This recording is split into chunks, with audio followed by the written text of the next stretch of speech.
cousin demanded I give her my dead mom's wedding ring at her baby shower. Hi, Reddit. Long-time lurker. First-time poster. I never thought I'd be the one typing something like this. But after what happened at my cousin's baby shower, I need events somewhere that isn't a war zone of family texts and side-eye emojis. For the sake of privacy, I'll change a few names. Let's call me Sam. I'm 27, female.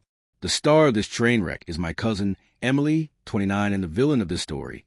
I'm not even mad anymore, just disappointed and kind of in awe. Who asked for something like that?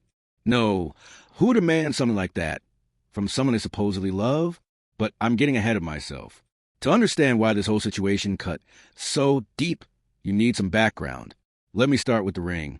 It's a simple gold band, antique style, with a delicate row of tiny diamonds that shimmer like they're telling a secret. It's not flashy, not expensive by modern standards, but it meant everything to my mom. She used to tell me the story of how my dad saved for nearly a year just to buy it, when they were both broke 20-somethings living off frozen burritos and dreams. It's not about the cost, she said once, holding my hand and the ring together. It's about the meaning. He chose me, and I chose him. She wore it every day for 31 years, even through chemo when her fingers swelled and ached. I still have the little velvet box they gave it back to me in. I cried when I opened it. It was like holding her hand again. She died 2 years ago. Cancer. Quick and cruel. I was her only child, and my dad passed when I was 19. So after she was gone, it was just me. Now Emily. Emily is my cousin on my mom's side, my aunt's daughter. We were close growing up, mostly because our moms made us hang out at every birthday, barbecue, and holiday like we were Barbie dolls from the same set. She's always been the kind of person who makes everything about her. At 10, she cried when I got a dog because she didn't get one.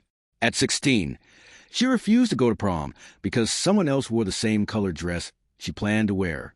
At 21, she threw a tantrum at her own birthday because her boyfriend didn't propose. Like, full-on sobbing and screaming in the parking lot. I've learned to manage her. Think of her like a toddler with a credit card. Ignore the whining, deflect when possible, and for the love of God, don't say no directly unless you want a meltdown.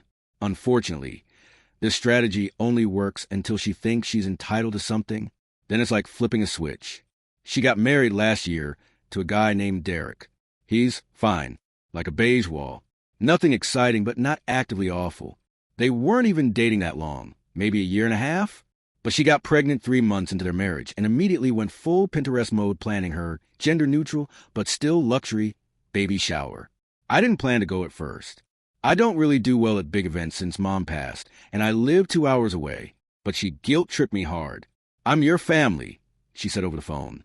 This is the first grandchild on this side. You think my baby doesn't deserve your support. So I went. Worst decision I've made in years. It was held at this rented event space Emily kept calling a boutique garden venue, which, to me, looked like someone slapped white paint on a barn and put mason jars everywhere. But whatever. Her event, her aesthetic. There were signature mocktails with names like Bubbly Baby and Peach Push Pop. Everyone wore muted colors. I wore navy blue and got at least 4 side eyes. Apparently, the dress code was soft creams, pastels only. No one told me. Emily was in full-blown fairy queen mode. Hair curled, dress flowy and floral, glowed with that pregnancy sheen, or maybe just the $80 foundation she bragged about online. She greeted me with a stiff hug and that fake smile she does when she's scanning for something to criticize. I didn't know you were coming, she said. You begged me to come. I replied. She blinked. Well, I'm glad you listened. Typical Emily. She had to get the last word. I gave her my gift, a handcrafted baby blanket I crocheted myself, and a set of books for the baby. She nodded like I'd handed her a Starbucks gift card. No, thank you.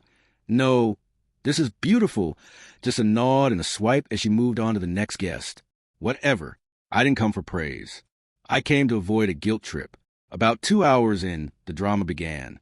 I was sitting at one of the small round tables in the back, sipping a weird pink drink and talking to Aunt Carol, Emily's mom, when Emily suddenly tapped her glass with a fork.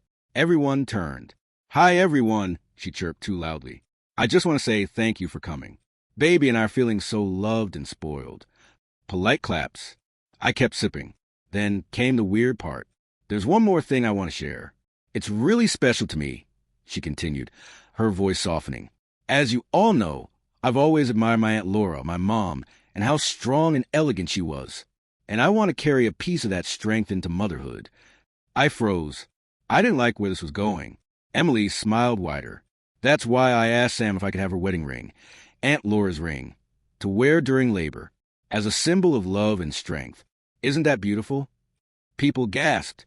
Someone said, "Aw." A few heads turned toward me, smiling, like this was the most touching thing they'd ever heard. I stared at her like she'd grown a second head. What the hell? Let me be very clear. Emily never asked me for the ring. She never mentioned the ring. We've never even talked about the ring. I keep it in a small jewelry box in my closet, where I occasionally take it out just to feel close to Mom. She pulled that lie out of thin air, and now everyone thought I had agreed. I stood up. My heart was pounding. I could feel Aunt Carol's eyes on me. "Emily," I said, trying to keep my voice calm. "We never talked about this." She laughed, actually laughed. "Oh, come on, Sam. Don't be shy. We talked about it, remember? At Grandma's house? You said you'd think about it." "I never said that."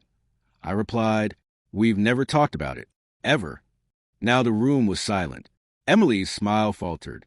"Sam, this is kind of a weird time to make about you," she said, her voice quieter but still sharp.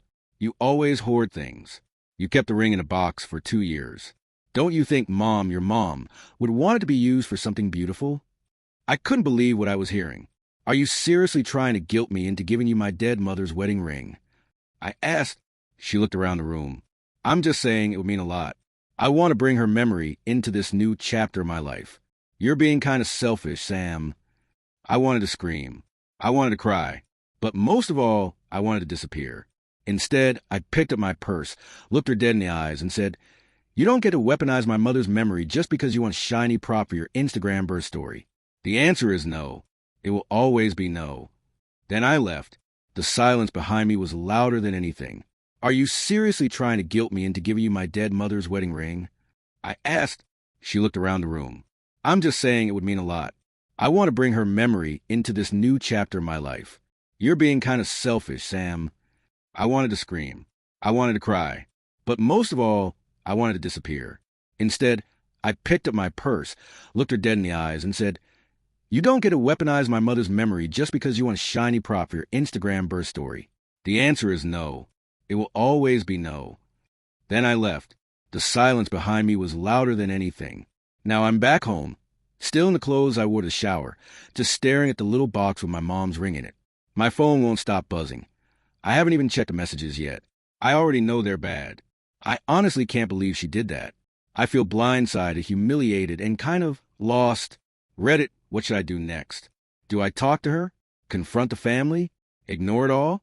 I really don't know how to handle this without making things worse.